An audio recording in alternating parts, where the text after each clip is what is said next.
The Angry Chicken is a production of Amove TV. Bookmark amove.tv for more gaming and esports shows. The Angry Chicken is directly supported by listeners like you via patreon.com/TAC.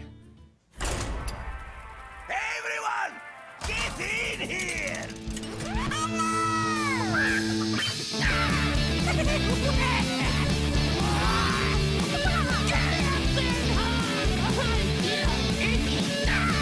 Ready for action! I've got the beast in my sight. A podcast about Hearthstone, Heroes of Warcraft. This is The Angry Chicken.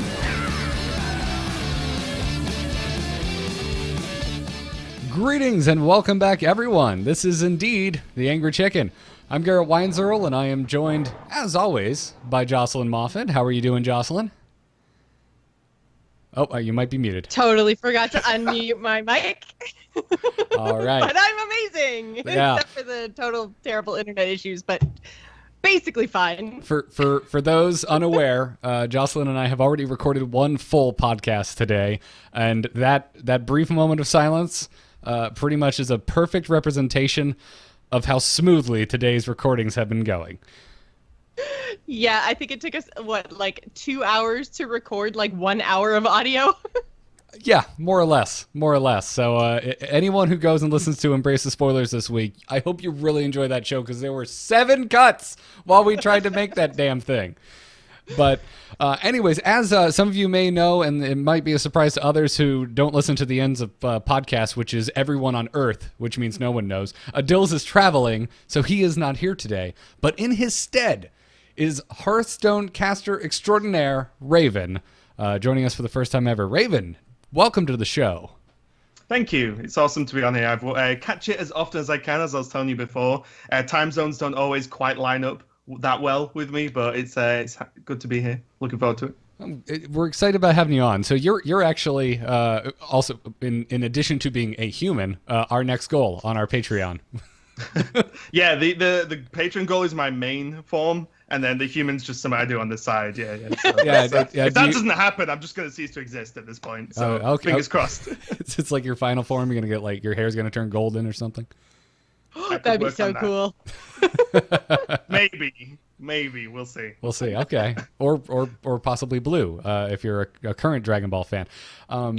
Anywho, yeah, how's Hearthstone treating everyone around the table? Raven, since you're our guest, I'll start with you. What's Hearthstone been like for you in the last week, or since this is your first time on ever? How's it been since Frozen Throne has launched? So since Frozen Throne has launched, I've played a lot. I actually I stream pretty much every day that I'm home, which isn't much this year, which is a good thing, I guess. But yeah, I played I think I played for the first 5 days, then stopped and realized I played over 500 games easily. I was like, okay, that's quite a lot of Hearthstone. But yeah, it's been very, very interesting. I love the Death Knights. I think what they did with that and putting them in was great versus adding a new class, because I think that would have caused many, many issues. I think Druid is a subject we'll no doubt talk about in a little while.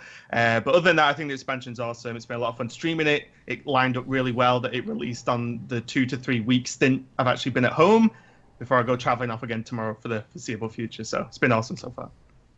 Well, that's fantastic, and I'm pretty sure both Jocelyn and I are sitting here being jealous that you're going to be heading over to Gamescom, because I don't know about you, Joss, but I've just been sitting here watching Blizzard announcements and people fighting Lich King with 1 million hit points, and just wishing I was over there. Don't complain, Garrett. At least you can watch it. That's all I'm going to say. Oh, that's right. Yep. That's right. That's right. That's a good point. I never thought I would be getting high-roaded by Jocelyn by mentioning I have functioning internet. Yep. So yeah, I imagine Gamescom announcements so far have been amazing. Yeah, I haven't seen them, but everyone seems excited. Well, in short, Fireside Brawls are coming, and we're getting Kel'Thuzad in Heroes of the Storm, and we're finally getting a new Overwatch short for the first time since BlizzCon of last year. Nice. So there's your catch-up, Jocelyn. I'm glad I could help you. Gamescom in a nutshell. But yes, I am very jealous, Raven, that you get to go. I think it's one con that I have never been to, but it's so freaking big, and they always do all the big announcements and stuff. Like, it is like BlizzCon, not held by, like, not actually hosted by Blizzard. So I just, oh man, I wish I could go, but yeah, the whole Europe traveling thing. Yeah. It's normally me with everywhere else traveling thing. Yeah. Most Hearthstone events are not in Europe nowadays. But yeah, like I've never been to Gamescom before, so this will be my first time doing the HCG finals, of course. But also, every person I've ever known that's gone has just told me how amazing it is. So I'm like, at last, I'll actually be there. It's an hour away on a plane, and I've not been yet. It's crazy. Wow. Yeah, it does. And this year especially, it looks like Blizzard just kind of kicked up their presence. It really does look like a miniature BlizzCon, just kind of landed in the middle of Gamescom. But yeah, past week for me in Hearthstone, I stopped by our local Florida Fireside, and by local I mean it's still a 2-hour drive for me. But I went and did it. And this was our first Florida Fireside since our innkeeper, Amy, was hired by Blizzard and taken away by those darn game developers that make games that I can't stop playing or talking about. But Andy, who has taken over, him and his crew, my goodness, guys, they have found the sickest venue at a local college in Orlando. It's called Full Sail. If you're unfamiliar with it, it's a kind of a big like art, music, kind of tech college. And they found a venue there that's like this awesome lounge. It almost looks like a bar, but it's not a bar. Because it's a tech school, they have copious Wi-Fi. So I just walk in here. There's like 80 people's worth of four top tables in there. The lighting is awesome. They've got Hearthstone music playing. They've got a wall that's being projected on. It's so freaking great. And I hear tale from Andy that they're planning to do these. They're trying to ramp up to monthly, do some more Tavern Hero stuff. So if you are in the Central Florida area and haven't been to one of the Florida Firesides, or even if you have been before but you haven't been in a while, you owe it to yourself to stop by at one of these. I'm really impressed with the venue that they found. I'm jealous. It's sometimes missed. I used to run firesides where I live. And now, because I'm never here, there are none really that happen, and I also can't go to any. So I'm very jealous if there's a good fireside going on. I'm missing out. So that sounds awesome. Yeah, it's good. My only issue is I'm tired by the time I get there from the long 2 drive. hours. I mean, that gets you halfway from the top of my country to the bottom. Like it's crazy. It's not even halfway out of the state that I live in. It's so long. This is why most of the bands in the U.S. don't bother coming to where I live, because it's not worth it. But yeah, it was a good time. And if anyone's interested, go to meetup.com/Florida Fireside to check it out and find out when the next event is. Now, before we get into Hearthstone news this week, we have a sponsor, as always, at the top of the show that we have to thank. HelloFresh.com is apparently still happy with my ranting and raving about how they are almost single-handedly keeping me alive by delivering food to my doorstep.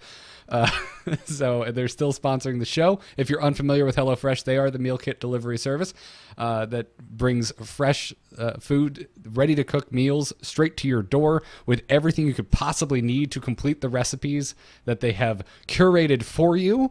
And I love this. Plus, they have a nice code for you all to use for $30 off of your first week of deliveries. Head on over to HelloFresh.com and enter the code TAC30, that is TAC30, when you subscribe. And I'm not joking. I am the worst grocery shopper in the world, and I play a lot of video games. This is a fantastic service and beats the pants off leftover pizza night after night. Did they deliver to the UK? I don't actually know if HelloFresh I is actually do up want to and find running. out. I've been looking for something that does that where I live, because I'm in the same boat most of you, I imagine, watching will be in, where I sit on my computer all day and I'm like, what's easy to throw in the microwave? And it's not really the healthiest lifestyle in the world. I mean, I'm seeing I'm seeing a headline here that says HelloFresh ranked the fastest growing company in Europe. I'm Okay. 99% sure HelloFresh is actually a UK company that just expanded to the States. So I think it is. actually started Okay. with you, Raven. Oh, there you go. I mean, we make all the best stuff, okay? Yeah. HelloFresh, Hearthstone casters. I mean, the list goes on at this point. Well, there you go, Raven. I mean, not to sound like a useless shill, but you should probably go over there. Maybe use the code TAC30 when you sign up. Just saying. I will. I think I will. It might Don't you work worry out. about that one. It might work out. Well, alrighty then. We thank them for the support again. HelloFresh.com. Use the code TAC30 when you sign up. Now, onwards to Hearthstone news. Good news, everyone! So there's a lot of Druid talk today, and just basically in Hearthstone in general, whether you're on the Reddit, the forums, so on and so forth. And there's going to be a lot of Druid talk on this show, so we figured we'd kick it off with Mr. Ixar, aka Dean, being rather chatty on the subject of Druid, which has really taken over the Reddit as of late.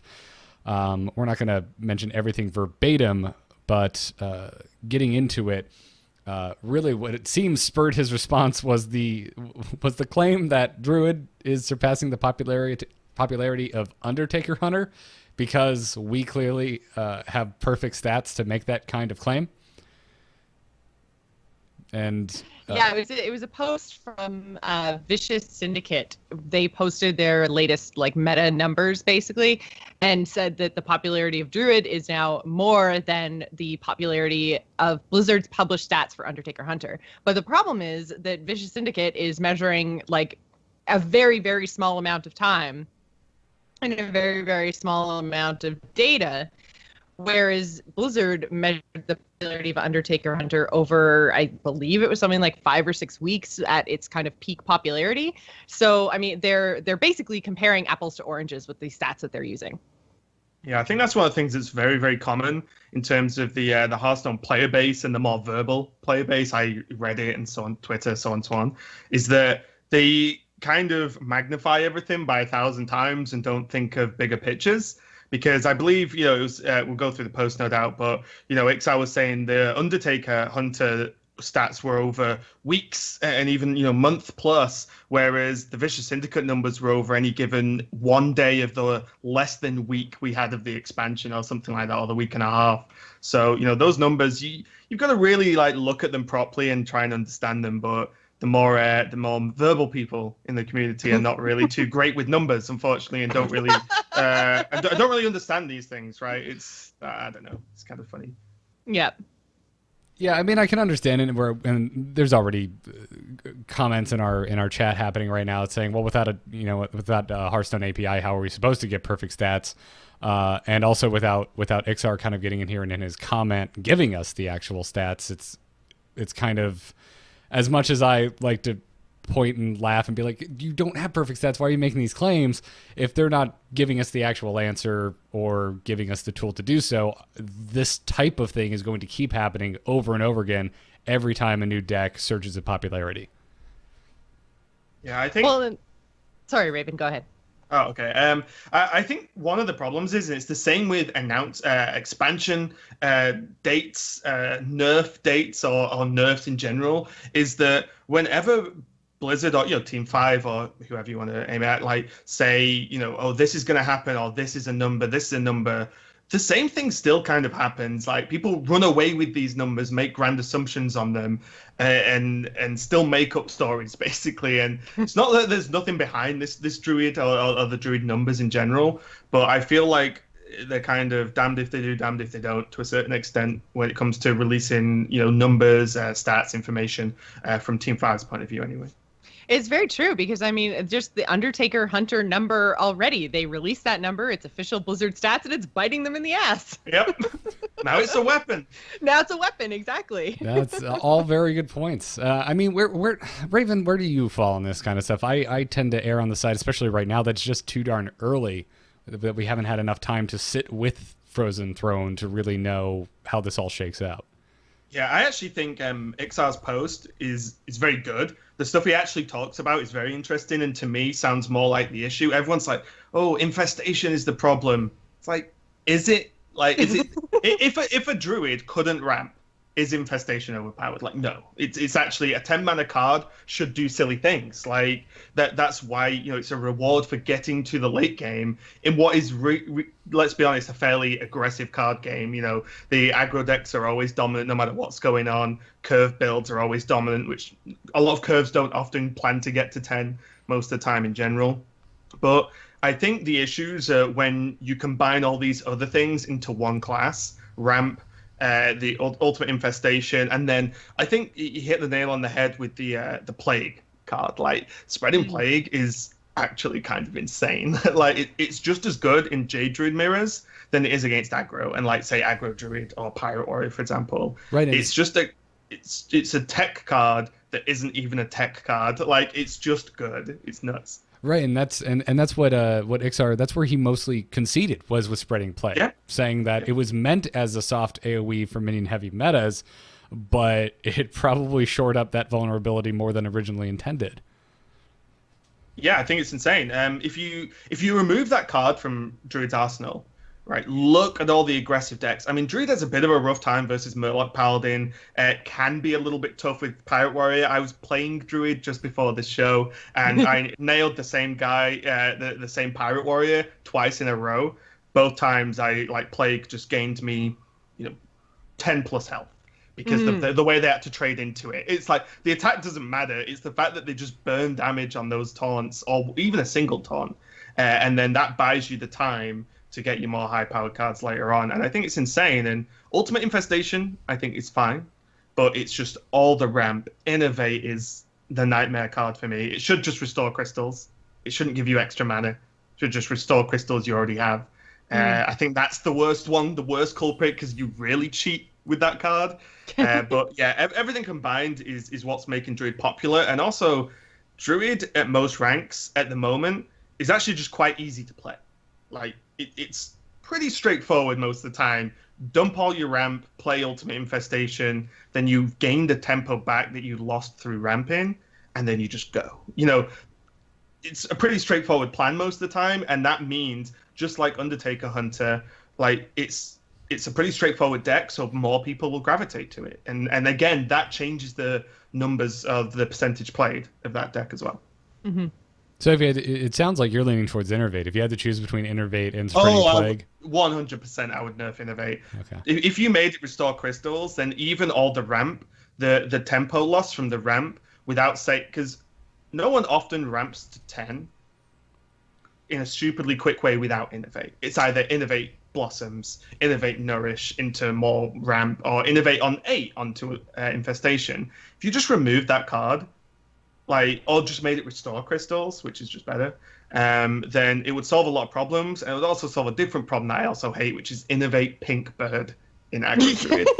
That is, I'm going to make this play. You either have that one card in your deck that kills this, Shadow Word, Pain, Frostbolt, whatever, or you lose. And if Innovate was just restore crystals, that problem wouldn't be a problem. I had it 2 times in a row just before the show. The Priest did not, conceded on turn 1. The Druid had a Wrath, and we had a game. There you go. That's how dumb it is. Yeah. No, I was thinking Innervate was a bit, the pushback against Innervate was a bit overblown, but being able to sit down and actually have a conversation with someone, now you're pulling me over to your side of the fence there, Raven. Jocelyn, what about you? Where do you fall on all this Druid stuff? Well, I mean, the problem is, Druids being able to cheat mana and ramp is kind of their class identity. So if you change it, if you move stuff to wild, if you take it away, then they lose a lot of their identity. Like, what else is Druid if not ramping? I mean, I guess you have the choose one cards, but those, I don't know, they don't feel like an identity in and of themselves, because all the choose one cards aren't really all that original. Like, they give taunt or charge, which are things a whole bunch of other classes can do. They don't have the sneaky identity or the combo identity that Rogue has. They don't have the healing of Paladin and Priest. They're just kind of like the bits of everybody else if they don't have ramp.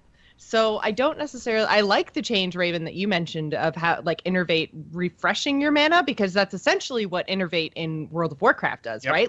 You get the infusion when you're low on mana, and you get more faster.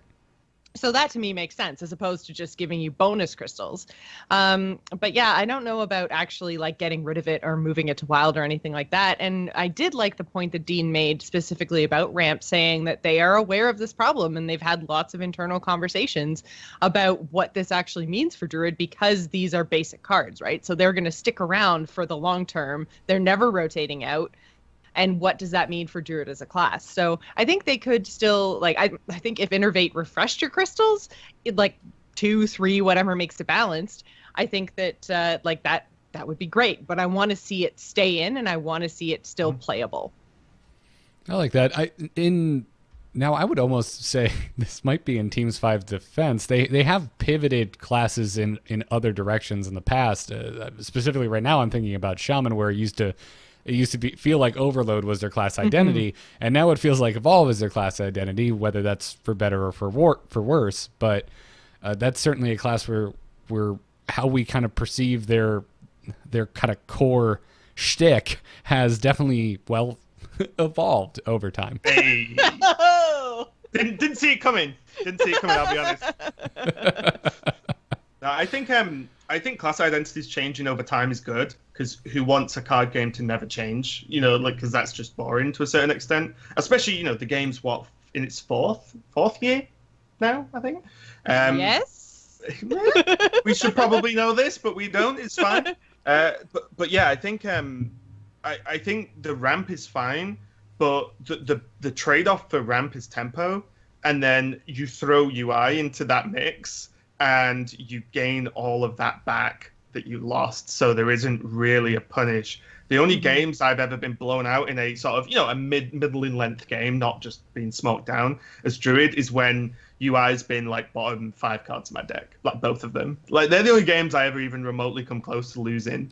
Like all the others are just like, well, either I'm against a Druid or I get smoked down. Any other deck, any other class really isn't too much of a problem, but it's when you throw the ramp and then add a great tool that adds on top of that. It's like if they gave Rogue an amazing healing card, it'll be like, well, they shouldn't be allowed to do that, because then they become very strong. Like that's the weakness, like damage permanence of Rogue.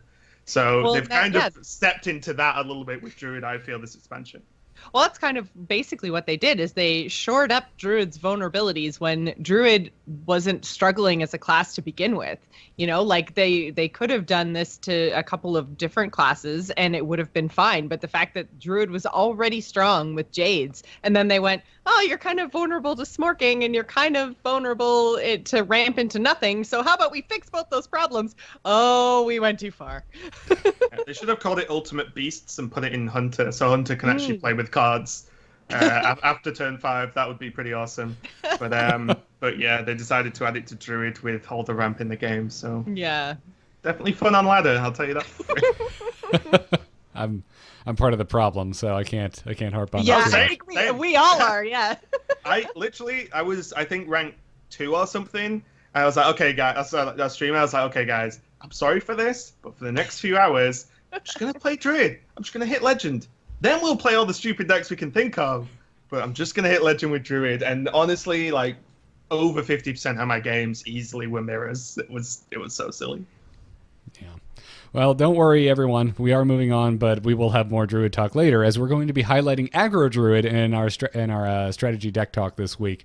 But first, Gamescom is going on, and while there are more reveals coming, I believe tomorrow, or it might be tonight because of the time difference. Okay, so tomorrow. I'm not expecting anything big for Hearthstone, seeing as we just got Frozen Throne. But they did have some Fireside announcements already at Gamescom. First off, that the Fireside functionality in the game that has been quote-unquote in beta for so long is now no longer in beta. It is live. You can go and register your Fireside right now, make yourself a fun, it's a banner/crest kind of thing for your tavern, and name it. And then also that they have unveiled their first ever Fireside Brawl, which is going on at Gamescom right now. If you are there, first off, I hate you. I want to be punching the Lich King in the face. But also, you get to try it. You get to try this first ever Fireside Brawl, and it's essentially a raid to defeat the Lich King. So everybody kind of on the local network there for that Fireside can log in, play this brawl, and everyone kind of together tries to chip away at a 1 million health Lich King. Have you watched it been played yet? I watched Tice's video, and all I have are more questions. It answered nothing for I do me. like the 2-player thing, though. That's pretty cool. So I can't figure. That's what Tice's video didn't really show, because it was just him playing by himself. What is the benefit of playing with 2 players? I think it's the idea is that you play it at a fireside, right? Gamescom and Tice streaming on his own is a bit of a separate situation, a unique situation. But at fireside, it says, I think before, as you go into the battle, it says, oh, this is best played with you and a friend sat next to each other. And what happens is you have 20 health as whatever class you pick. The Lich King wrecks you, as you can imagine, in pretty reasonably quick fashion. And he has like so much health, you try and just damage him as much as you can, stay alive as long as you can. But then when you die, a different class gets summoned, and then your friend's supposed to sit in and then say, right, okay, we're doing this together. You're down, I'll take over now. And a new class gets summoned, new cards, and then they go again. And it's kind of like sort of a co-op thing, but not playing at the same time. It's just like it's an extra nod. Just to say, well, someone should be sat next to you watching, and then you swap places and keep going, sort of thing. Okay, so it's meant to swap places in the same client, or Yes. am I on a computer and my friend's on a computer? Client. Oh, same client. So you just pass the iPad. Right. Yeah, okay. exactly. Okay. Okay, man. I'm sorry. My reaction is that is so much less interesting than I thought it was. I agree. Yeah. I thought it was like all of the different Hearthstone clients on the same network attacking the Lich King at the same time. And I was like, that's freaking awesome. Well, sort of, kind of, because it's a shared health pool. So every time you kind of... So, like, when Tice got in, the Lich King was at 991,000 plus health, and it had started higher than that. So that was as much damage that had been done to the Lich King by that point. But also, the other weird thing that, like, I was expecting is when he's in the client, you're not seeing damage get done to the Lich King in real time from anyone other than yourself. Which seemed kind of strange to me. What happens when the Lich King gets to 0? Does he explode on everyone's client? Is there some kind of reward? Like, what happens if I did the first 30 damage to him and then I never log into the brawl again? Do I just randomly get shabam, the Lich King has fallen, some sort of notification in my client, or what happens? I think that's part of the announcement, to be honest, because it's only available at Gamescom, and you'd imagine over X days. I'm pretty sure it's getting close to half health or something at this point, because a lot of people were playing. But I think we'll find out what happens when Gamescom's over, or whenever he dies at Gamescom, because if nothing happens, then that just goes in the boat with the rest of the brawls, as far as I'm concerned. Yeah. Nah, you're all right. I'll just ladder instead. But yeah, I'm guessing something happened. You'd hope so. Something has to happen, right? Yeah, it was disappointing, though, to a certain extent. Where do you remember when they announced co-op, or someone data mined a co-op brawl? I was like, oh, okay, is this Blizzard testing 2v1, and then we'll make it 2v2, and then we can have tournaments of Life Coach and Tice versus, I don't know, Sifka and someone else, doesn't matter. But that would be insane. 2 health pools, go full Yu-Gi-Oh 2v2 on it. It'll be so sick. And then it was, no, you're both on either side of the board, and there's this floating boss that jumps across. I was like, no, Blizzard.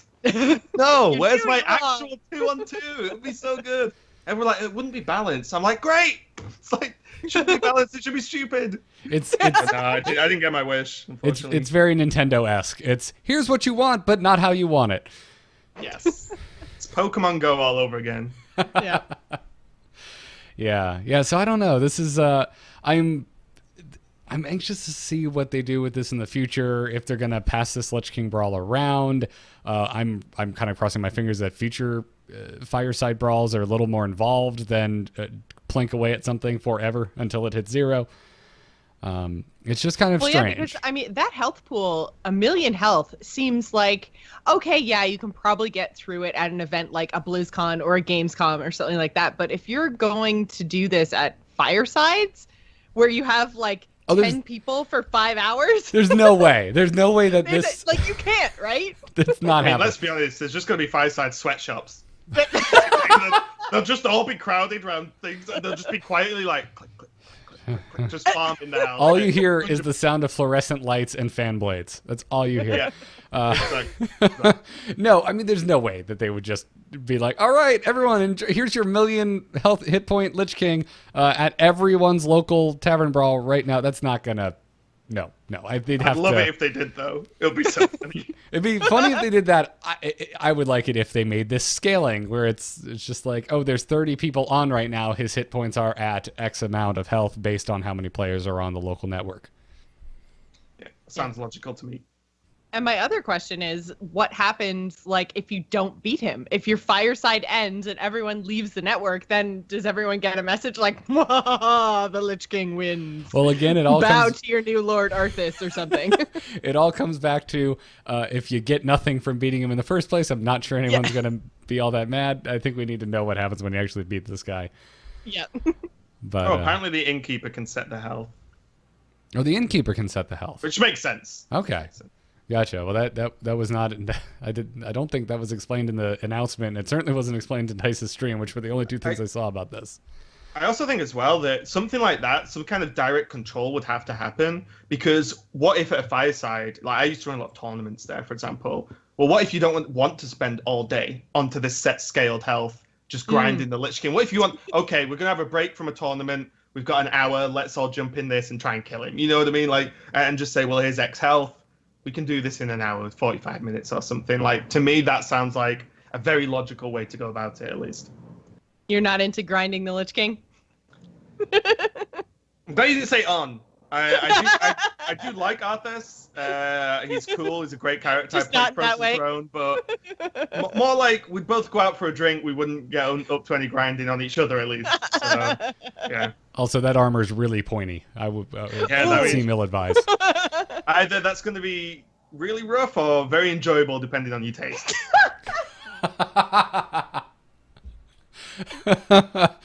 Raven, with that, you're allowed back anytime. Anytime. For a second, I was like, "Is this a PG-13 podcast?" I didn't PG-13 is our goal. ask. Like, whoops. We try our best not to say the F word. That's where we draw the line. That's I'm in caster mode in terms of language. Don't worry. fantastic. All right, well, that wraps up this week's Hearthstone news. Let's return to the Druid conversation and talk a little aggro Druid. Hit it very hard. Wanna blow something up?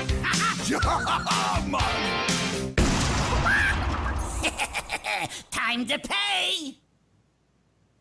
And XSplit messed up. My image is missing. There it is. Hooray for being prepared. I did look at those cards and was thinking, what kind of aggro druid is this? You know, I'll be honest. So This isn't. new. You haven't even heard of it yet, Raven. I was like, I'm supposed to know this stuff, and I've not seen this list knocking about on ladder, so I'm going to sit and listen to what's going on. No. This is going to, if it's not already, going to be the most common aggro druid ever, because at least the list I have up on the screen is from Tempo Storm, which means you're going to see this specific deck list quite a bit. But there are variants running around. Plenty of people putting Black Knight in, taking Black Knight out. I don't know why you would take him out. You're going to get value out of your Black Knight right now in Hearthstone. I was originally playing a version without Bone Mare. I just recently tried it with Bone Mare and have realized the error of my ways. It works really well in this deck. Bone Mare just is so good. It works well in almost every deck. Yeah. Any deck with minions, Bone Mare is actually just insane value. One of the cards I got right on when it was shown like spoiled beforehand, I was like, well, that just looks like Blessing of Kings with Pawn and a 3-mana 5/5 to go with it. I'm gonna say that cards are gonna be okay, and hey ho, it worked. But one card that people are playing as well is Crazed Alchemist in this list. It deals with Doomsayers that aggro druids are notorious for being unable to deal with, and a lot of decks are running Doomsayer now. But also the Crypt Lord. You just flip that guy's health around and punch him for 12. It's nuts.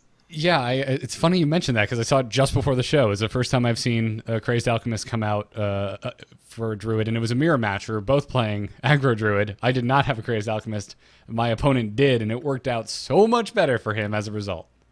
Yeah, it's pretty good. It's pretty good. It's solid. And so he even killed the Crypt Lord with his face, taking 7 damage at the time, and he still outraced me.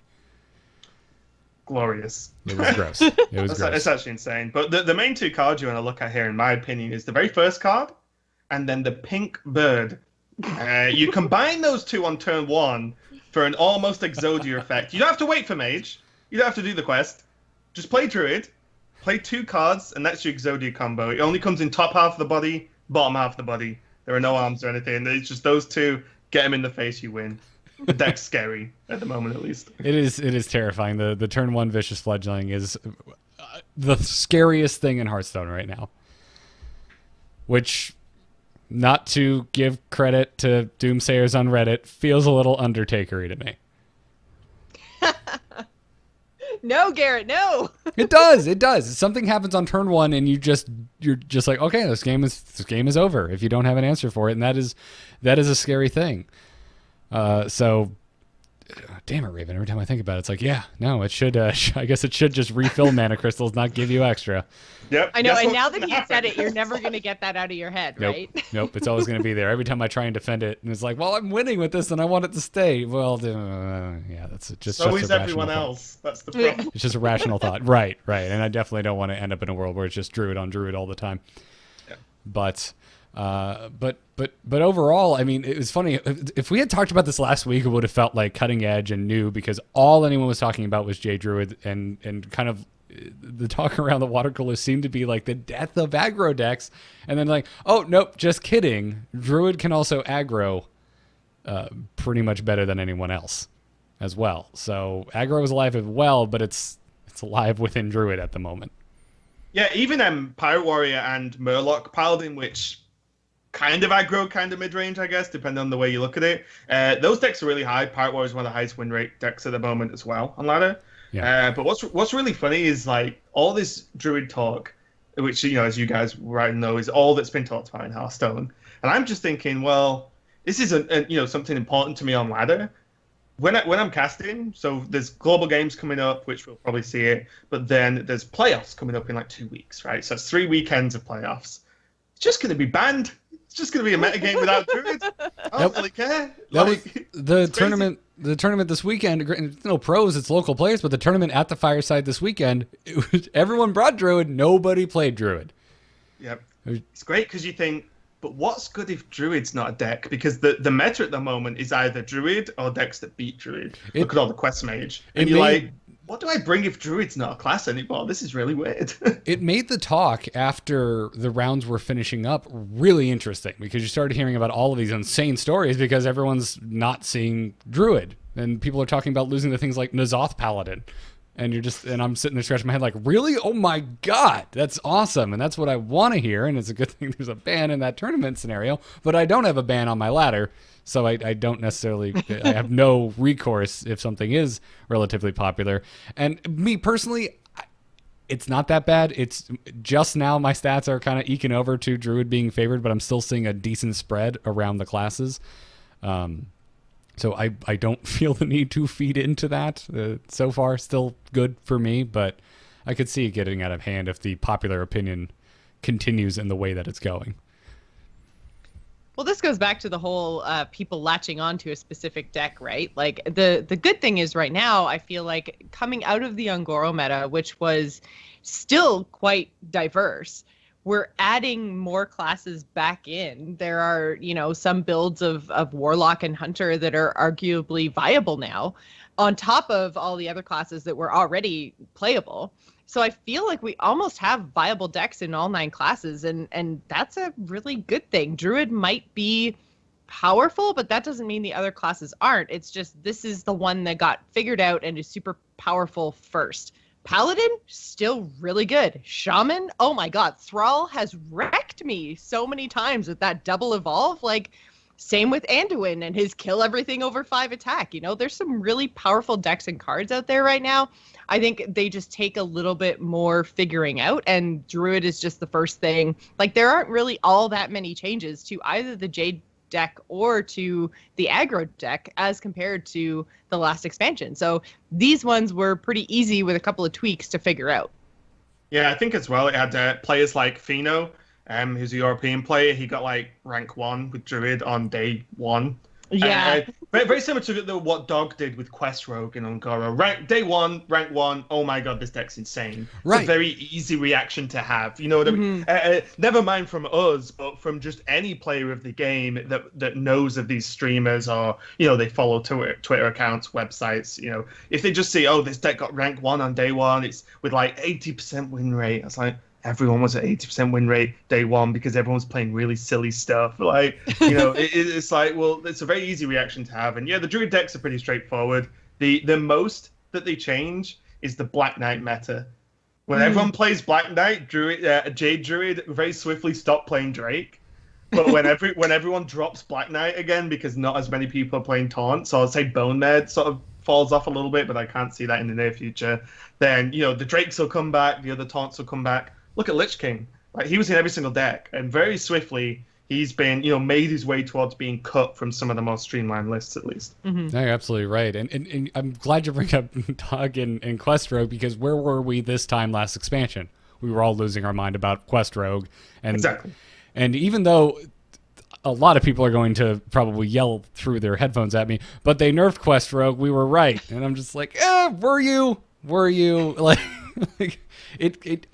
I did see it a lot in that, second or third week following on Goro, but then it just kind of filtered off. I still saw it here and there, but it was nowhere near the popularity that it was kind of in that opening burst when everyone was losing their minds over it and upvoting everything that said Quest Rogue on our Hearthstone. I was actually a bit upset about the Quest Rogue nerf. I was too.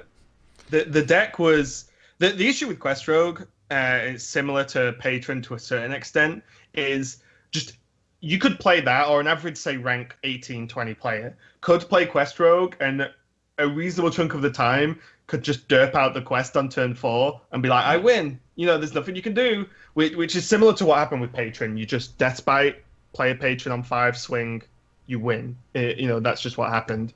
But Quest Rogue actually kept the meta in check at that point, because it kept the control decks in check as well, because you couldn't just play control because Quest Rogue destroys you.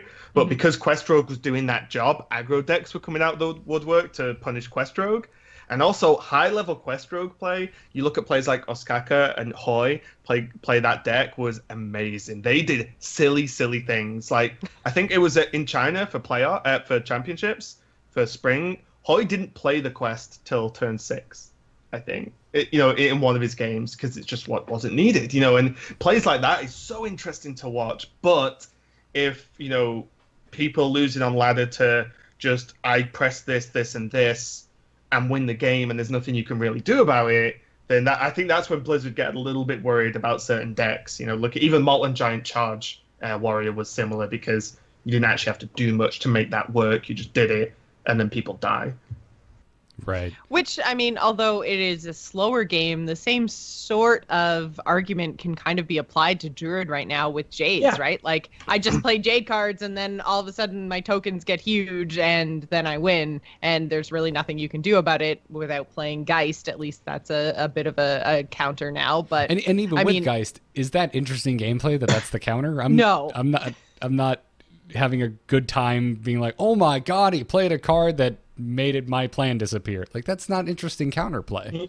The most interesting play, because I played a lot of Geist, I actually think it's worthwhile in a lot of decks, not all decks. Wouldn't put in Pirate Warrior, for example. I agree. But I played a ton of Priest this expansion. Shadow Reaper Anduin is just awesome. I love it, and every single variety of Priest you can imagine. And Geist becomes very interesting where in matchups that aren't Druid. Because then you think, well, the 1-mana spells in Priest are actually very important for cycling your hero power with Anduin.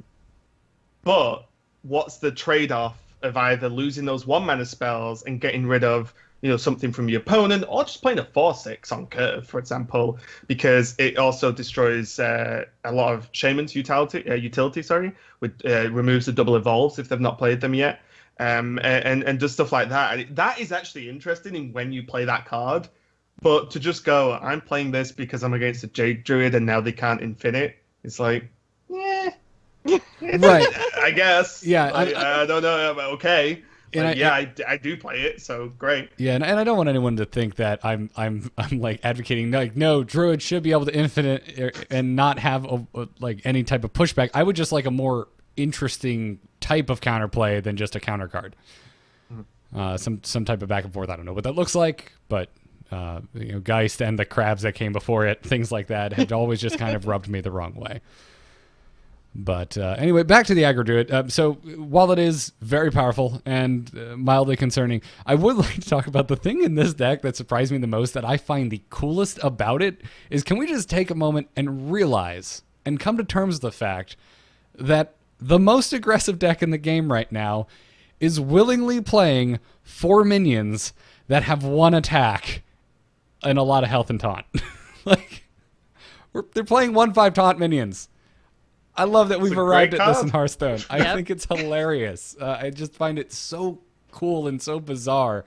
Because no one called this. No one was like, oh, 1/5. You know what? I'm going to put 4 of those in my... What, did you? Yes! I said this was going to be awesome and it was going to replace Tar Creeper. In an aggro deck. Yes! Go back and listen to the episode. Okay, I don't remember it. I'm sorry. I will require video proof to go with this claim. What I will say as well, just to give a shout out to, I think the first person who everyone heard say this was back before Tar Creeper was played in Druid, last expansion. Zillet actually played it in, I think, the Red Bull Battlegrounds or something, and he got laughed at for it. And then he was like, why are you playing Tar Creeper in aggro Druid? It doesn't make sense. And actually, it was like, no, it does, right? Because you play a lot of small stuff and want to buff it. You want to stick it to the board. Guess what's really good at defending minions? A 3-mana, effectively 3/5 taunt. Yeah. And this is exactly the same, right?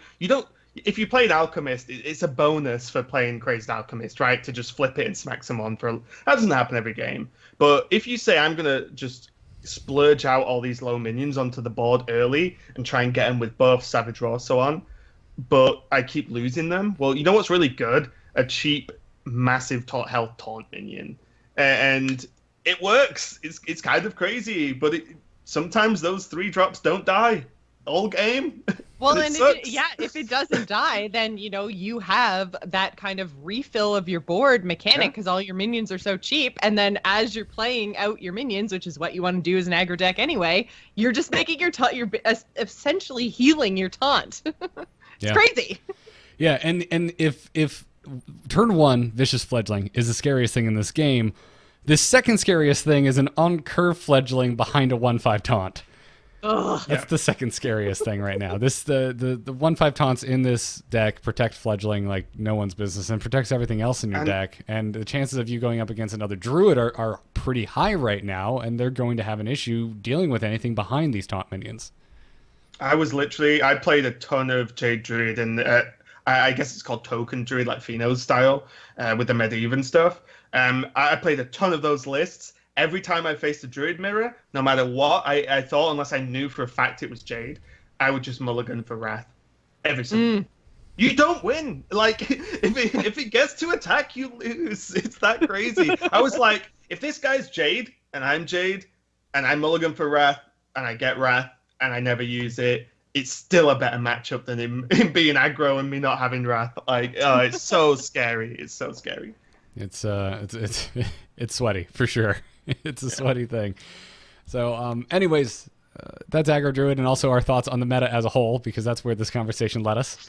But if you haven't already tried it, I hesitate to want to ask to see go up against more Aggro Druids, but you should definitely give it a shot if you haven't.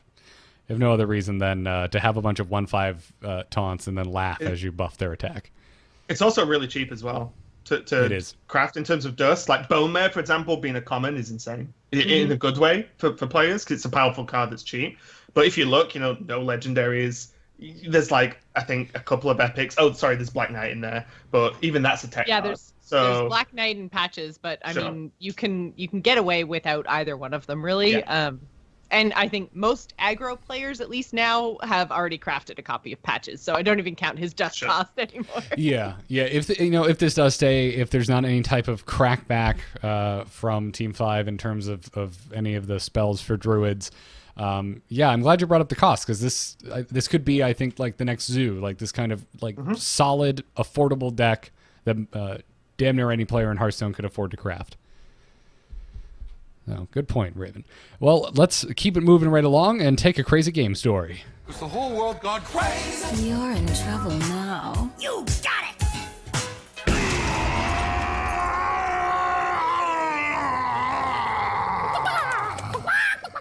I'd like to remind everyone out there that if you want to send in an email or a crazy game story, that you can do so to tacpodcast@gmail.com.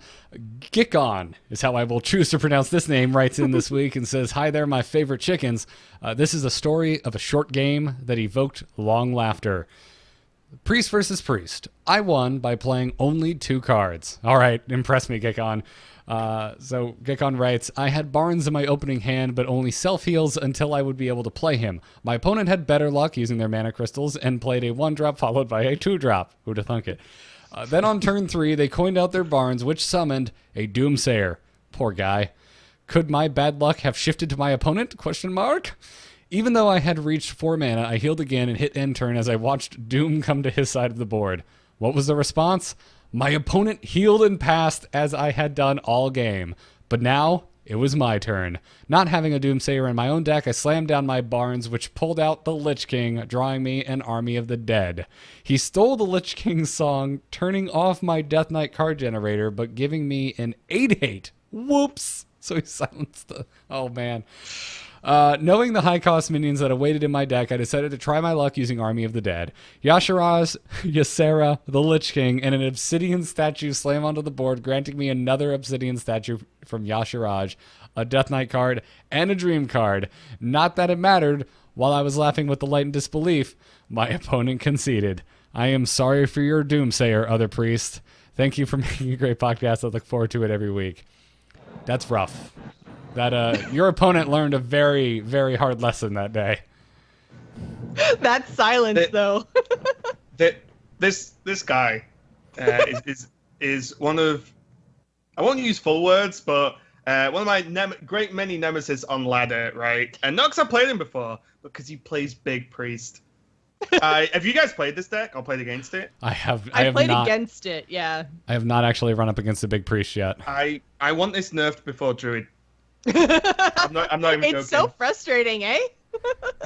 So the deck, just to round it out, runs all spells, and then Yasharaj, Ysera, the 2 Obsidian statues, Barnes, I might miss something, and something else, whatever. Big guys.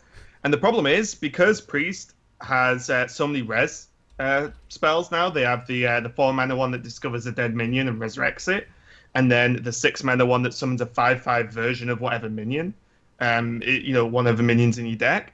It plays, I hate it so much. They Barnes on 4, or 3 with the coin if you want to go crazy.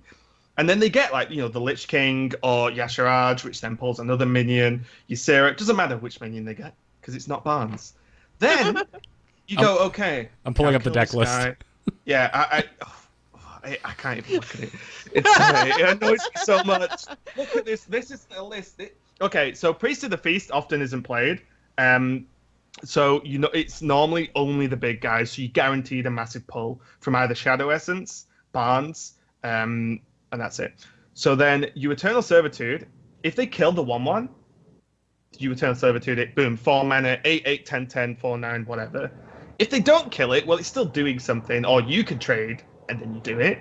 And if by some miracle they don't have Barnes, which I feel like it's like a quest for this deck, it just starts in the hand, you have Shadow Essence to summon a minion. It is ridiculous. You just win on turn 4 or 3 if you have Barnes. Go and play it on ladder, but if you cross me, I'm not going to be We're not going to be. You're not going to be friends with that person, is what you're saying. Oh, definitely not. Definitely not. Yeah. I was keeping back when this was played tons a few days ago, and I was playing Kazaka's Priest. I was hard mulliganing for Potion of Madness. So when they play Barnes, I potion the 1/1 into their Barnes so they can't resurrect it. That is how. If I didn't do that, I'd lose. I hate this deck so much. But nice story. Got a cool little story, bit of PTSD there. Yeah. Oh, you have no idea. Yeah, you're Literally, having. when I was kicking, it was just like, oh, okay, it's Priest. Okay, he's doing nothing for a few turns. He's definitely big priest. Oh, he has Barnes concede. Like, oh my. I'm sorry, You're really Raven. making me Sorry want to about play it. Like, You play on NA, right? yes. That's- So it's fine. Yes. No problem. We Go can for it. still be friends because I won't come up against you. I know what I'm taking out for a spin. It's okay. I play on NA as well. Yep. I'm going to go to EU and sink a bunch of money into the game just to craft this deck, and I'm going to try and find you, Raven. It'll take me a long time. Hearthstone, then. I'm sure they'll still let me cast if I don't play anymore. Just going to play some PUBG. Yeah. Hey, I've been playing a lot of PUBG lately, but yeah, that deck is. If you've got the dust to craft it, 'cause it is expensive, but if you're not like me, which is like most people, I guess, you will have a lot of fun with this because it's so silly. You normally like take out the Priest of the Feast and put whatever in instead, and spells normally. And as you can see, you just always summon the big ones. The second you've got one, you win because you can just keep resummoning it and so on and so on. Especially if it's Yasharaj, then it's insane. Mm-hmm. There's actually no counter to that deck apart from, say, Potion of Madness, or there are the few games where they literally whiff and only have spells. Then Hunter, Pirate Warrior, for example, you just kill him. But other than that, you've got no chance. It's crazy. It's scary. Yep. I'm gonna have Rant to definitely over, sorry. take it out for spin. Oh, totally fine, Raven. That was it was great to hear. And we got a bonus deck segment, so threw it up on the screen there. And if you're out there listening and you don't want to go look up the deck list yourself, I did just real quick link the big priest in the show notes. Anyways, before we wrap this up with some emails, we have our patrons to thank over at patreon.com/TAC. Many hundreds of bosses over there, and the best darn bosses I've ever had, and many of them. If you enjoy the Angry Chicken, if you like the show, and specifically today, if you like Raven being on the show, I'm having a blast having you here, sir. Our next goal is, and we're not that far away from it, is to have Raven come back once a month as a recurring guest contributor to the Angry Chicken, and we'll also get to pay you as a result. So we really appreciate the support from our patrons. This week, thank you to Joshua S., Trevor G., Jack O., Steve Q., and Brian C. And again, check it out, patreon.com/TAC. All right, let's wrap this up with some emails. Hello? Hello, it's me. Hello? Just quickly, do you get my message? Yep. Oh. Hello, brother. You can send your emails to the same place, tacpodcast@gmail.com. Greetings and ham. I'm really glad this was explained to me because no way I would have pronounced it otherwise. Writes in this week and says, I almost didn't actually put like the translation in there that the guy sent in because I was like, I really just want to see Garrett see like what he says when he tries to figure out this name. But then I was nice this well, week. let me so you're rewind welcome. it. Greenixum writes in this week and says, greetings, confounded cluckers. I have been playing Hearthstone daily since Season 2. I played 1 or 2 games in beta, but had no clue what was going on. I have nearly 26,000 dust and over 2,000 gold that I'm saving for Arena. I fell in love with Arena during the Frost Festival. I currently have 76% and change of the Knights of the Frozen Throne set. So my question, how long do I wait for the new meta to shake out before crafting cards for the new decks? I've always been a filthy net decker, and after trying to craft my own decks for the Frozen Throne, I found out that making decks isn't my skill. Thanks, and keep on clucking. I've been seeing this question a lot in emails, on Reddit, stuff like that. Folks who... It's pretty much the first question that we get at the beginning of every new set is, what legendary should I craft? What can you sub for X card, and how long should I wait? So this is the obligatory new set question. How long should I wait? Yeah, I mean, it's a deeply personal question. When it's right for you, when you see something and you just can't wait anymore, and it just looks too awesome. Maybe it's Big Priest. Maybe watching tears leave Raven's eyes when he thought about playing against a Big Priest was enough to make you think, all right, this is it. I am cashing in. For me, that's what it is for me. And with this expansion, it was right away because I just had to have the Lich King. I had to have Arthas, so I was burning dust right out the gate. I had to have the Death Knights that I didn't crack naturally through over 200 packs where I only got 9 legendaries, mind you. I'm still salty about that. Do you want to? I can help with this question as well. From like a competitive point, I guess. But I can tell you a very quick story if you want about the set. Absolutely. So I I pack opening streams, right? Anyone who streams new expansion pack opening, everyone loves it. I was like, right, okay, I'm gonna go a bit crazy this expansion. I normally end up buying just sets of packs, over time. I'll buy like 200 packs, 180 for the opening. I was like, right, okay, that's a good chunk of money. And this is now part of my intro video on my stream as well when I go live. I go, right, guys, okay, good to go. Let's start opening the packs. Click on the packs. I've got like 183 because I bought some with gold. Look, there's the 50 packs or whatever you got from pre-order, and then 180 Ungoro packs. I may have accidentally bought the wrong packs. There was the look of realization when I also went, what are these Ungoro? 180 packs. I was like, okay. So the problem was, everyone was like, okay, you can do a support ticket. Right, it's like, okay, but I'm streaming now. It's the first day of the expansion. Give me a minute, guys. Just hit my stream, bought another 180, and then it's because I had to do a pack opening, right? Then I do a ticket, and they're like, right, well, because you bought 3 sets of 60 packs, it wasn't just a misclick. You're just an idiot. I think they wanted to call me.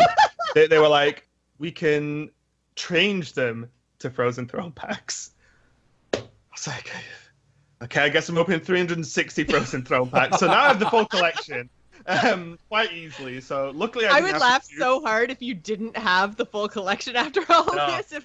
Well, luckily, the legendary thing counts, right? So I got all the legendaries before it duplicated them. So that was pretty important. But yeah, like that was a lot of money down the drain, basically, put it that way. So be careful when you're opening packs. We're just... but yeah, sorry, go on. I was going to say, we're just hearing nothing but your horror stories here today, whether it's Big Priest. Welcome to my life. You'll get this every month if you just do Patreon, guys. You'll love it. You get to laugh at me every month, basically. But in terms of these crafts, I think a lot of the Death Knights are good. One, they're cool. It's just a fact. But Malfurion, I don't believe is going anywhere. It's just an extremely solid card, no matter what. If you're playing any Druid that isn't aggro Druid, it's just great. What else? I think...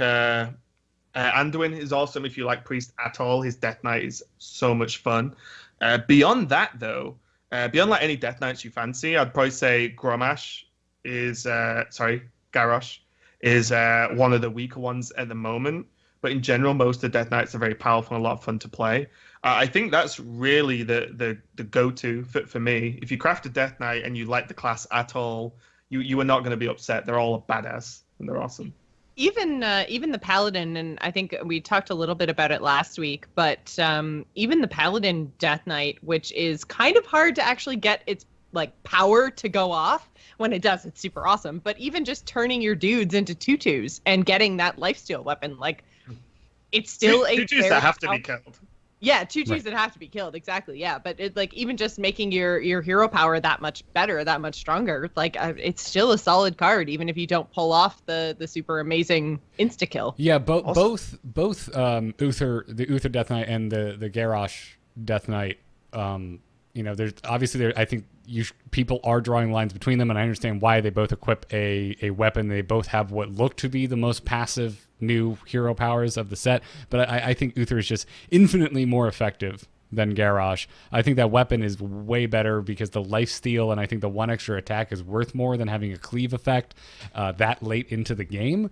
And as both of you already said, tutus that have to die absolutely have to be dealt with. You're using up resources of your opponent by generating a 2/2 token.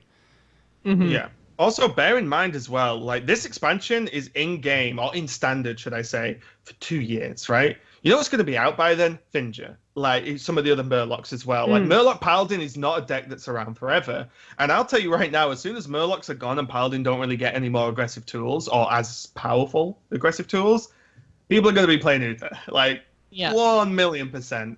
And even if you like more combo-y decks, there is a very, very difficult to play warrior deck at the moment. It's Rage's Giants Warrior that basically allows you to go infinite with Arcane Giants, which is kind of fun. Very difficult, but fun. And that does include Garrosh. So it really does depend what you're after. But I genuinely think if you like a class at all, like crafting a Death Knight is just awesome. I also crafted Golden Arthas or Lich King day one because it's the Lich King. It's just it's just too cool not to, basically. Gotta have the Lich King. I haven't even really stopped to consider a Paladin world without Finja, and you're absolutely right. I think without Finja, Paladins are just gonna swing the pendulum as far in the opposite direction as possible and turtle as long as they can.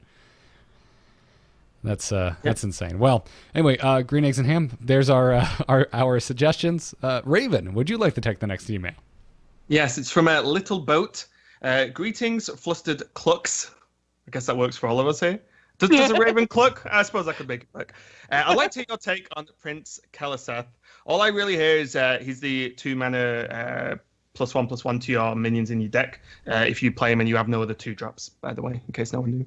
All I really hear is if you get him in your opening hand, you win, but that only happens in about 25% of games. So how does he fare in games where he's drawn later? And how do the decks he's played stand up when he's not drawn? I'm an incorrigible rogue player, and I know there's a tempo elemental deck out there that uses him, and I'm very tempted to craft him. I also like to add that I'm really happy Blizzard keeps making weird cards like this. They seem to be experimenting in win rate, or experiments in win rate. I got confused there. And consistency across games as balancing factors for a card, from Reno being a card that wins or loses based on whether it's drawn, to Patches at being a card that's played every game. To keep Keleseth requiring you to hinder your curve in a curve deck. Thanks for reading and sharing your thoughts. A deck you should probably try for Keleseth is Brian Kibler's Buff Paladin. There actually aren't many good 2-drops for Paladin at the moment, and his deck is actually very powerful. In terms of if you draw it, you win, and if you don't, you lose. I'm kind of a believer in that. I think if you draw it early and you can play it on 2, even on 3, the rest of your deck becomes so powerful. It's kind of insane, actually. But it is the good decks don't just lose if they don't draw it. You know, like Kibler's Buff Paladin is you cannot draw it, and the win rate's still good. Elemental Rogue, good luck. is all I've got for that one. But let me know. Tweet at me or something if you make a deck that gets some wins with Prince Keleseth in it. I need to try the Buff Paladin because I did craft Keleseth because Zoo just looked so tantalizing. I wanted to try it. You crafted him, really? I did. Yeah, I had quite a bit of dust with all of the legendaries I didn't get in all of the packs that I opened, so I had a lot of dust sitting around. And Zoo just looks so interesting. I'm like, oh man, I really want to try this. I hate it. I absolutely hate it. I have instant buyer's remorse of crafting Keleseth, so I'm going to go try him in the Buff Paladin. That Zoo deck is crap, in my opinion. Yes. I played the Zoo version that came out, I think it's 6. So I was playing one early on, and it felt like you win if you draw it and you lose if you don't. Because the Zoo minions just aren't... Zoo is not good enough at the moment on its own. So if you don't draw Prince, well, it's Zoo in the meta that wrecks Zoo on its own. So right. that genuinely felt like that for me. I played it, and within, I think, 5 games, I said to the guys I was testing with, this is just dumb if you don't draw it. But if you do draw it, it's insane. Mm-hmm. But other decks like this Buff Paladin, I'm sure there will be more pop up as time goes on as well. You know, it's a very interesting card, and it's a cool deck building card. But yeah, I think everyone should give that Buff Paladin a try if you have it. It's a lot of fun, and it's actually powerful without drawing Prince early on. It's awesome. Very cool. Jocelyn, final email? This one comes to us from Schwal. Says, I've played Arena whenever I had 150 gold and from the time of first days in Hearthstone, and there was one line in Ben Brode's response to Adwakta's admittedly overblown rant that really hurt. Quote, we believe mixing the Arena experience up more frequently is better than leaving a single rule set in place forever. There is a reasonable debate to be had about how much Arena should be mixed up, but that they believe this and yet left Arena basically alone from launch until 7.1 in January or February of this year is, I think, telling. So I did want to address this because I think there's just been so much Arena conversation going back and forth in the last, 6 weeks or so, and kind of like came to a head, I think, with Adwakta's post. And I think that Brode's response is basically their current thinking on Arena. And it feels a little bit like a damned if you do, damned if you don't, because they left it alone and people hated it, and now they're changing it a lot, and now people are mad. So they can't seem to kind of hit that sweet spot with Arena. So I think this particular quote from Ben was more along the lines of like, this is our current thinking because you guys really didn't like it when we left it alone. So now we think it's better to kind of rotate in and play around with it and figure out what works. And we're not opposed to making changes. It seemed like in the beginning, they were opposed to making changes. And that was really, it made Arena players feel like they weren't being listened to. So this is their possibly too far of a swing the other way, but still it's them swinging the other way and making changes more often. Yeah, I think for me at least, like I probably got the least amount of arena wins out of you guys here, everyone in chat, singly. Basically, I don't play arena that much. But for me, I think one thing that would make Arena way more interesting, at least for me personally, is if they built seasons, and these seasons can be as long as they want or as short as they want, preferably, a couple of months maybe or whatever.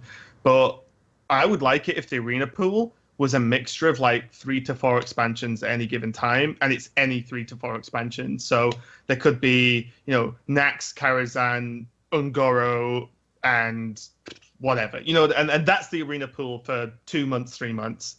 And then the next lot, they just mix it up again. Because for me, it's like, well, everyone uses, is it Innkeeper or something, the draft tool? And that gets worked out very quickly. And everyone's like, well, people get bored of stale things, right? Which is the complaint of they didn't touch Arena for years or whatever, which is completely fine. But I would prefer them to say, okay, well, every few months, you're throwing it all up in the air, see where it lands, work it out. And then the next few months we'll do it again, work it out. Because I think working out the draft is probably the most fun in Arena over playing the actual games, at least in my opinion. It's certainly a large part of the Arena community, for sure, is figuring out tier lists and whatnot. And I completely agree. I'm pretty sure a similar suggestion has come up on the show multiple times about kind of treating it like a block in Magic or something, like a custom Hearthstone block.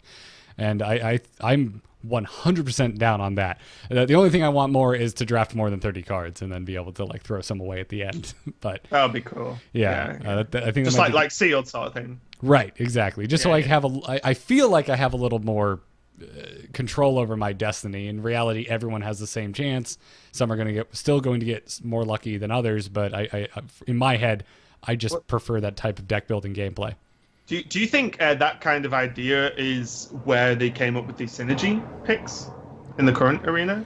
The way they've is it the first 2 choices have more synergy in the cards, or more likely to have synergistic cards in them? I'm not 100% on this because, like I said, I don't play Arena. Just from what I've read and what people have told me. So we talked about it last week, and it is the first 2 picks are going to be forced synergy picks, things like Elementals, Dragons, Murlocs, things like Kazakus, if you're lucky to get enough to get a Legendary, like the one of cards, stuff, all kinds of things like that. The issue with it is after those first 2 picks, it doesn't affect the rest of the draft in any way, shape, or form. It doesn't actually increase your chances of finding more Murlocs if you pick a Murloc, for example. Oh, really? Oh, okay, fair. Right, okay, well, I thought it was like, well, the more you synergize, the more it will give you those synergies, but it's just giving you random synergies, 2. basically. Right. Yeah. Oh, it's just like that. Yeah. So the first 2 are synergistic, and you can pick along those lines if you're lucky enough to get them offered down the road. So I think everyone kind of wanted what you thought it was, in that they wanted it to kind of sway your draft in a certain direction towards Murlocs or towards Dragons or whatever the synergy was that you picked.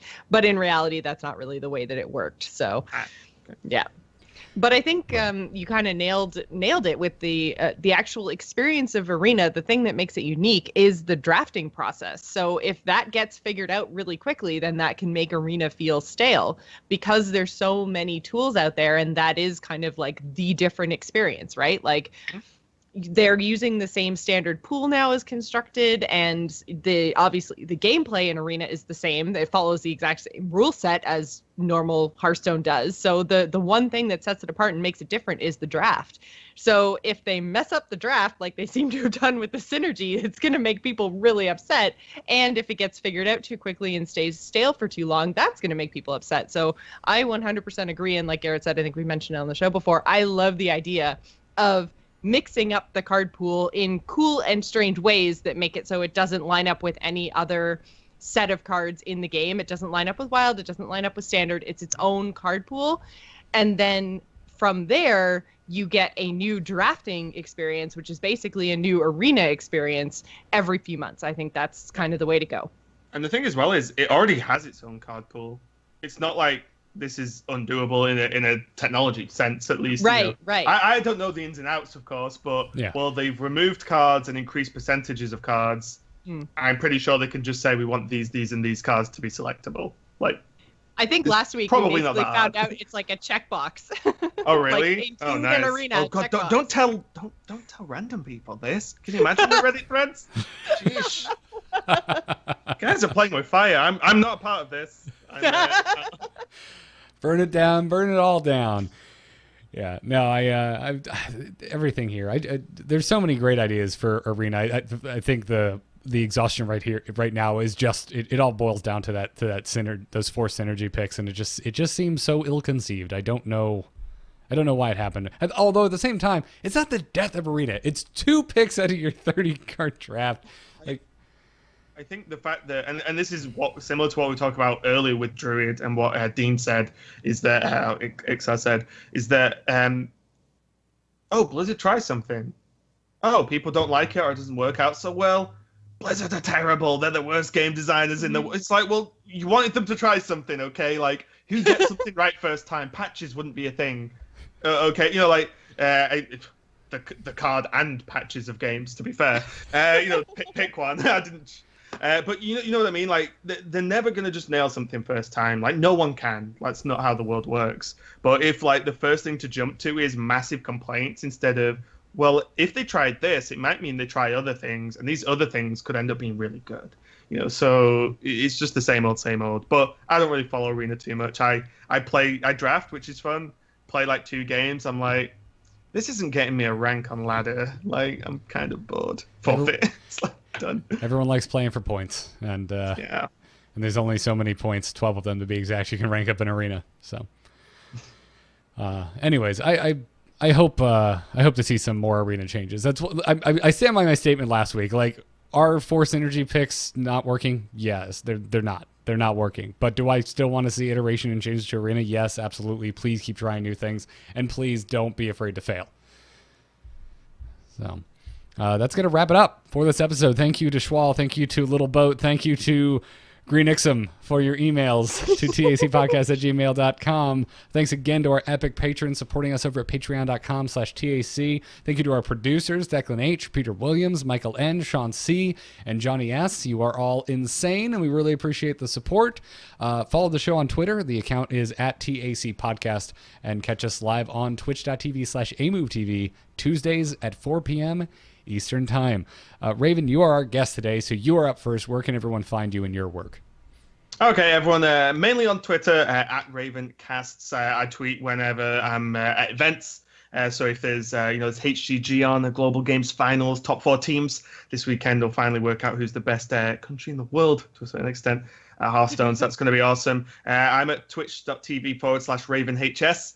I stream every single day that I'm home, which varies quite greatly, to be honest, but I stream at like 9-10 a.m. my time. So to give you an idea, it's currently 10:30 p.m. my time. So, go back 12 hours and I'll be streaming most of the day. At the moment, a lot of Hearthstone and a lot of PUBG. If you like that game as well, it's a lot of fun. Yes, but yeah, you should join us for games. We have I run something called Celebrity Hearthstone PUBG, and it's basically, at the moment, some of the players and most of the casters, we all just play PUBG together, and one of us ends up streaming it at least. So yeah, you should join us. Oh, dude, count me in, because I am obsessed with that game.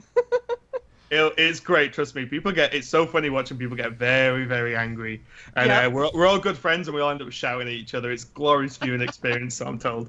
But yeah, mainly Twitch TV Ravencasts. Twitch TV RavenHS. And Twitter @RavenCasts. Thank you. I have an admission to make. I have yet to even try PUBG. I've never played it. Oh, dude. After the show, download it. Oh, yeah. But those are more Frozen Throne cards I could buy, because I didn't accidentally buy almost 300 of them. See, really, I'm ahead of the game, right? If you buy all the packs, then you're done. That's it. I don't have to worry until next expansion. It's money for other games. I literally sat and crafted because I had so much dust. Just crafted all of the golden Death Knights, and it was just like, why not at this point? Like, yeah. Well, Jocelyn, how about yourself? You can find me on Twitter and Twitch. I'm at Joss Plays. You can also find me right here on AMove TV every Wednesday night at 8 p.m. Eastern for my general gaming podcast, which is called The Gamers Inn. So come and check it out. Awesome. Folks, I'm on Twitter at Garrett Art, 2 R's and 2 T's. And Garrett, I trust you know how to spell art. And every podcast I do can be found at amove.tv, including Let's Talk About Star Wars, which is a monthly Star Wars podcast. We are recording a new episode tonight. If you're not subscribed to that, go subscribe. Embrace the Spoilers, which is Jocelyn and I spoiling the living hell right now, at least, out of season 7 of Game of Thrones. We just posted our latest episode of that. Go subscribe there. And I just put up a brand new episode of my car podcast, mostly car stuff. So go listen to all of those. Subscribe if you're not doing it already, and amove.tv for everything else, because that isn't all of it. Somehow, I need more hours in the day. That's going to wrap it up for this week's episode. Raven, you are fantastic. Can't wait to have you back on more often. And until next time, job's done. Job's done. Come on, Raven. What am I doing? Say job's Say done. job's done. Job's done. Yes. No one told me about this. Yeah, you can tell that not everyone listens all the way to the end of every podcast.